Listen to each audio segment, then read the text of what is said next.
din tayong magkaroon ng sapat na supply ng gamot na kinakailangan sa pang-araw-araw ng ating mga mamamayan.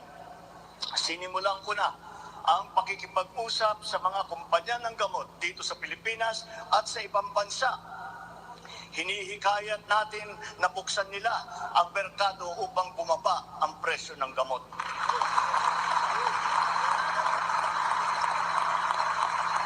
Halimbawa, kung mas marami ang mas murang generic o hindi branded na gamot sa merkado, mas bababa rin ang presyo dahil sa kompetisyon. Ang Department of Trade and Industry ay nakikipag-usap sa mga interesadong manufacturer ng generic drugs na papasok sa ating bansa. Inuutusan ko naman ang Philippine Competition Commission na pantay-pantay dapat at walang kartel sa hanay ng mga pharmaceutical companies.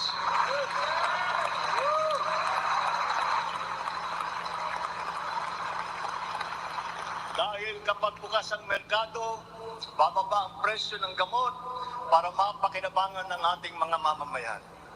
This is one of the hard lessons that we learned when the pandemic struck, and therefore we must act on that shortcoming.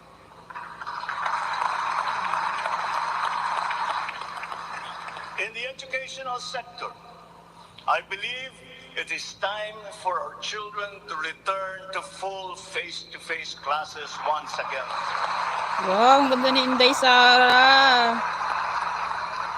Astig. The Department of Education, led by our highly able Si Inday Sara ba to? President Sara Duterte, is now preparing Oh, si First Lady.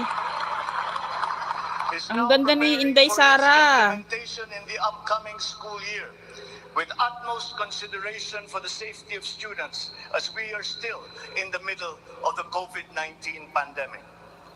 We must ensure that our classrooms are safe for teachers, for students, and the entire academic community when they return to face-to-face classes. Nag-i-stop siya. We continue to encourage everyone to get their booster shots in preparation for the resumption of in-person classes. This is one of the reasons I have directed the Department of Health and the Department of Interior and Local Government to undertake another rollout of booster shots. Si ano to?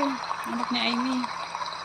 The condition and availability of schoolrooms for our students must also be addressed, again, in coordination with the Department of Public Works and Highways. Though some complications have arisen over the question of repair of school buildings in relation to the Mandanas-Garcia ruling, this will be ironed out. We have been in discussion with local government leaders, governors, and mayors in the last few weeks to determine with the LGUs what is actually practicable, what functions belong to the LGUs, and what belong to the national government. There have also been lengthy discussions on the continuation and viability of the K-12 school system. Sino yun? We are giving this careful review, and all necessary inputs and points of view are now being considered. In the longer term, we are instituting a program of refresher courses and retrainings for our teachers so they can stay abreast of the rapid growth in technology, especially in this post-pandemic world. As for the horror stories that we have heard about the poor quality of educational materials and supplies that are being given to our schools, this must end.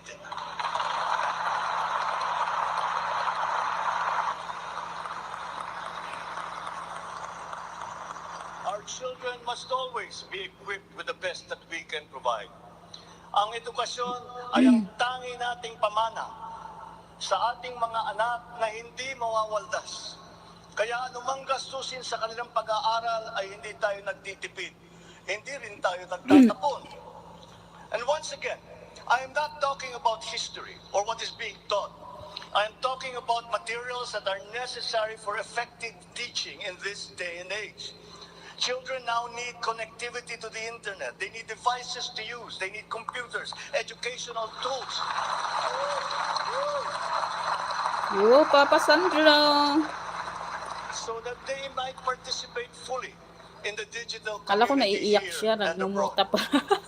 We must do better in the international rankings, especially when it comes to the so-called STEM subjects: science, technology, engineering, and mathematics. These skills, this knowledge, are necessary for our young people to be able to compete in a highly technological and competitive world. The raw talent is there in our young people. It is up to our educational system to develop and to refine that great pool of talent. Kasi nag-stop siya. Foreign employers have always favored Filipino employees because of our command of the English language. Tama. This is an advantage that we must continue to Sino enjoy. mga tao dito?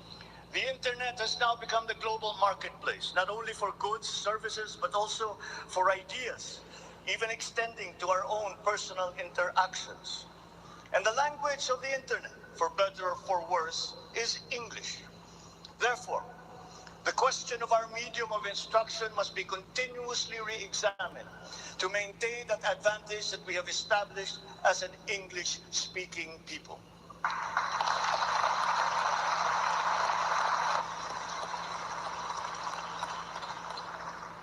On a related subject, we are entering an age of exponential adoption of technology. It is the fourth industrial revolution. This will be characterized by the infusion of technology into almost every facet of our lives. Breakthrough technologies in the areas of quantum computing, artificial intelligence, nanotechnologies, the Internet of Things, robotics, self-driving electric vehicles, 3D printing, virtual and augmented realities, among others, that will radically transform the way business is done. The scale and the speed at which these innovations are introduced universally into our everyday lives and activities is unprecedented in our recorded history. We cannot stand idly by. The mission of our Department of Information and Communications Technology is to identify and utilize these innovations to improve governance. It has the daunting task now of transforming our government into an agile bureaucracy that is responsive to the needs of the public. Provide good and solid data to ensure informed decision-making, as well as allow secure and seamless access to public services. The voluminous records stored in the government warehouses and archives have to be digitized. Those that are already stored in various inventories of data should be harmonized and shared across departments and agencies. Needless to say, these have to be kept in large data centers that are secure yet accessible. The national ID will play an important part in this digital transformation.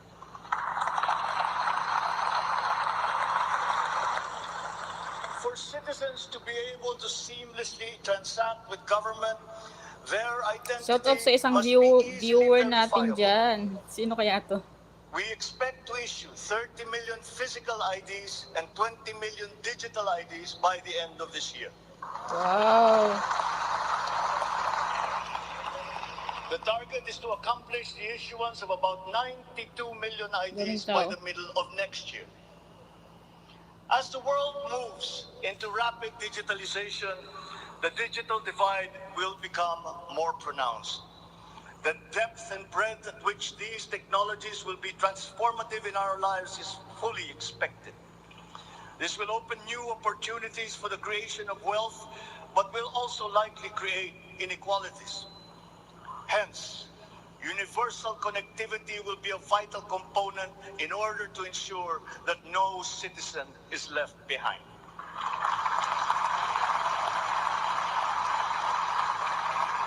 I have therefore tasked the DICT to deploy digital connectivity across Seryoso, our various islands. This will be done through the implementation of the National Ba't wala si Broadband Plan, Cayetano? the Common Tower Program, connecting our geographically isolated and disadvantaged areas via our Broadband ng Masa project.